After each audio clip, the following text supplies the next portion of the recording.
반갑습니다. 송지준입니다. 최근 들어 많은 국민들이 문재인 정부의 죄악이 새롭게 밝혀짐에 따라서 분노하고 계시는데요.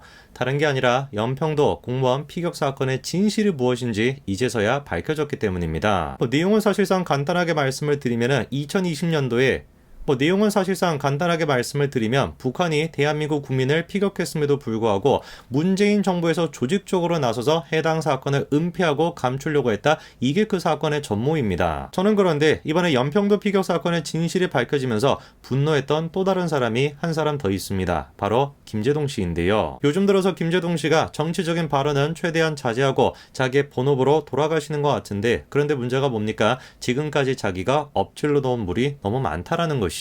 방송인 김제동 씨 하면 빼놓고 얘기할 수 없는 게 바로 선동입니다. 그리고 김제동 씨가 선동을 했던 가장 대표적인 것이 바로 사드 전자파 논란이었죠. 물론 그때 당시 국민들을 선동했던 게 김제동 씨 혼자만은 아니었습니다. 수많은 민주당 쪽의 국회의원들이 성주에 내려가가지고 사드 전자파가 인체 해롭다라는 식으로 국민들을 선동했습니다. 그렇게 김제동 씨를 필두로 한 선동 덕분에 사드 주민들은 정부의 발표를 믿지 못하게 됐습니다. 그리고 그렇게 저 모든 것들이 선동이라는 게 밝혀지는 데에는 꽤 오랜 시간이 필요했는데요. 놀랍게도 당시 선동을 깨줬던 것은 사람이 아니라 참외였습니다. 무슨 사드 전자파 때문에 튀겨질 것 같다라고 얘기했는데 어떻게 된 것인지 참외가 너무 잘 나가는 거예요. 당연히 그럴 수밖에 없죠. 왜? 농작물 생산이랑 사드 전자파 아무런 연관성이 없었기 때문입니다. 아니 그러면 김제동 씨가 최소한의 양심적인 가책이라도 느껴가지고 저거에 대해서 사과를 해야 되는 거 아니겠습니까? 당연히 사과를 하셔야 되는 게 아직까지도 저렇게나 참외가 입증해주고 있음에도 불구하고 아직까지도 성주에서는 사드 때문에 논란이 이어지고 있거든요.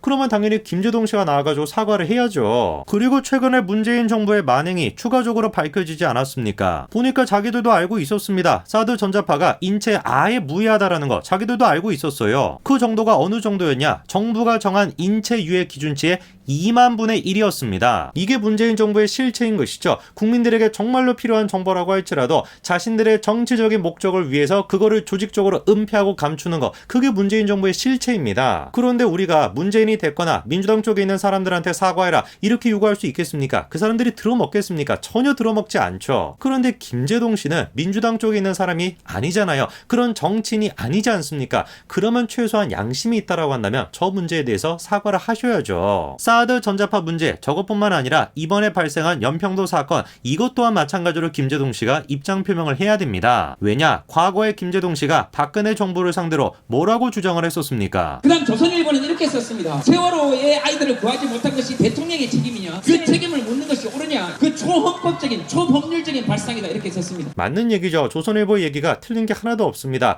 대한민국에서 발생한 사건에 대해서 대한민국 대통령에게 직접적으로 죄를 묻겠다라는 것은 법률적이지도 않고 헌법적이지도 않습니다. 대통령은 행정적 절차에 따라 가지고 모든 대한민국에서 발생하는 사건에 책임을 진다라는 의미가 있는 것뿐인 것이지 직접적으로 발생한 사건에 대해서 책임을 진다는 뜻이 아니거든요. 제가 법을 공부하지 않아서 잘은 모르겠지만 우리 헌법 제30조에 보면 범죄 피해 구조권이라는 것이 있습니다. 국민은 피해를 받게 되면 국가는 신속히 이를 구조하고 그리고 시민이 일상생활에 복귀할 수 있도록 최선을 다해야 한다고 우리 헌법 제30조에 되어 있고, 이러니까 제가 항상 말씀드리는 거 아니겠습니까? 자기가 모르는 분야에 대해서 함부로 얘기하면 안 된다니까요. 그게 김제동 씨의 가장 큰 문제였습니다. 그 김제동 씨의 논리에 따르면 마치 이런 겁니다. 제가 길거리를 가다가 저를 너무 싫어하는 사람을 마주치게 된 거죠. 그 사람이 막 달려들어가지고 저희 막 머리털을 막 뽑고 막 난리가 났습니다. 그런데 그거를 가지고 제가 그 사람을 고소하는 것이 아니라 대통령을 고소하면 되겠습니까? 국가는 어떠한 죄나 사고에서부터 국민을 보호해야 된다. 그런데 문재인이가 나를 보호하지 않았으니까 내가 문재인을 고소하겠다. 이러면 되겠습니까? 안 된다라는 거예요. 조선일보 사설 쓰신 분은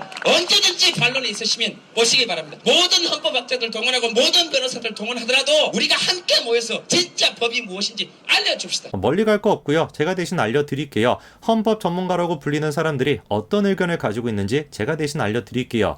여러분들도 잘 아시는 것처럼 헌법재판소 재판관 8명 전원 다가 박근혜 전 대통령에 대한 탄핵에 동의를 했습니다. 그런데 그때 당시에 8명 다가 마찬가지로 동의했던 것이 뭐냐? 특정 사건에 대한 직접적인 책임을 대통령한테 물을 수가 없다. 이거만큼은 8명 전부 다가 동의를 했습니다. 설령 저때 당시에 재판관 8명 전원 다가 박근혜 전 대통령에 대한 탄핵에 동의했다라고 할지라도 특정 사건에 대한 책임을 대통령한테 물을 수가 있다. 저거만큼은 당연히 동의할 수가 없죠. 왜? 그거를 동의하는 순간 해외 토픽감이거든요, 이거는. 그러니까 오늘 제가 말씀을 드리는 거예요. 그때 당시에는 김재동 씨의 비판의 포인트가 완전히 잘못됐습니다. 그런데 김재동 씨가 정말로 목청을 높여가지고 비판해야 되는 사건이 이번에 발생을 한 겁니다. 딱 김재동 씨 주장에 따라서 탄핵을 당해야 되는 사람, 근데 이제 뭐 대통령이 아니니까 자연인이시니까 처벌을 당해야 되는 사람 누굽니까? 문재인입니다. 2년 만에 진실이 밝혀진 사건, 연평도 공무원 피격 사건, 이거에 문재인이가 책임을 져야죠. 당시 문재인 정부에서는 분명히 뭐라고 강조를 했었습니까? 실종됐던 공무원이 월북을 시도하다가 피격을 당했다, 이렇게 분명히 강조했습니다. 확실하다라는 거예요. 북측의 통신이나 대화까지 감청 자료까지 확인해보니까 확실하다 몇 번이나 강조를 했습니다. 그런데 그렇게 확실하다라고 하는 사람들이 어떻게 된 것인지 관련된 자료를 공개하지 않아요. 한반도 평화, 국익을 침해한다라면서 공개하지 않습니다. 저것이야말로 김재동 씨가 그렇게 강조했던 거,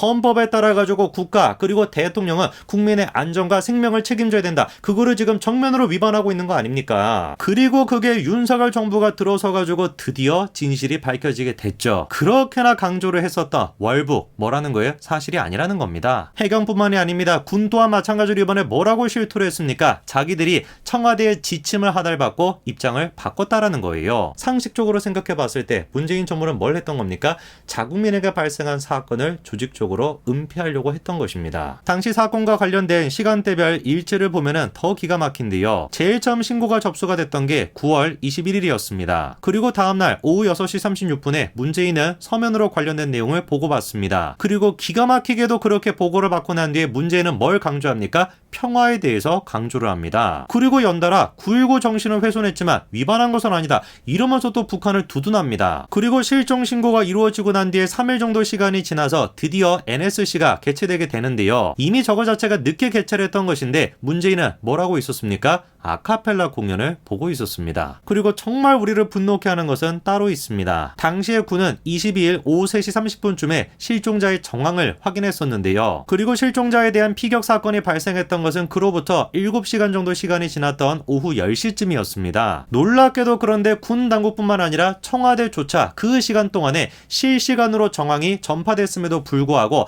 아무런 조치를 취하지 않았던 것이죠. 그 이유는 뭐였습니까? 한마디로 얘기해서 그렇게까지 나가리라 예상하지 못했다라는 거예요. 저는 오늘 영상을 통해서 김재동 씨한테 두 가지를 요구하고 싶습니다. 첫 번째, 자기를 통해서 사드 전자파의 괴담이 퍼졌던 거, 그거에 대해서 사실관계가 다음과 같이 밝혀졌다고 분명히 입장 표현을 하셔야 된다라는 거, 그게 첫 번째가 있고, 그리고 최소한의 양심이 있으시다라고 한다면, 그렇게 박근혜 전 대통령에 대해서 비판의 목소리를 내셨던 분이라고 한다면 이 사건에 대해서만큼은 누구보다도 목소리를 내셔야 된다. 이 두 가지를 요구하고 싶습니다. 제가 지금 절대로 무리한 요구를 하고 있는 게 아니에요. 영상을 보시는 모든 분들도 다 동의를 하실 겁니다. 앞으로 김재동 씨가 정치에 대한 발언하지 않고 그냥 평상시에 강연자로 돌아간다라고 할지라도 이 문제만큼은 해결을 하시고 돌아가셔야 될 겁니다. 한번 지켜보겠습니다. 김재동 씨가 어떤 반응을 보일지.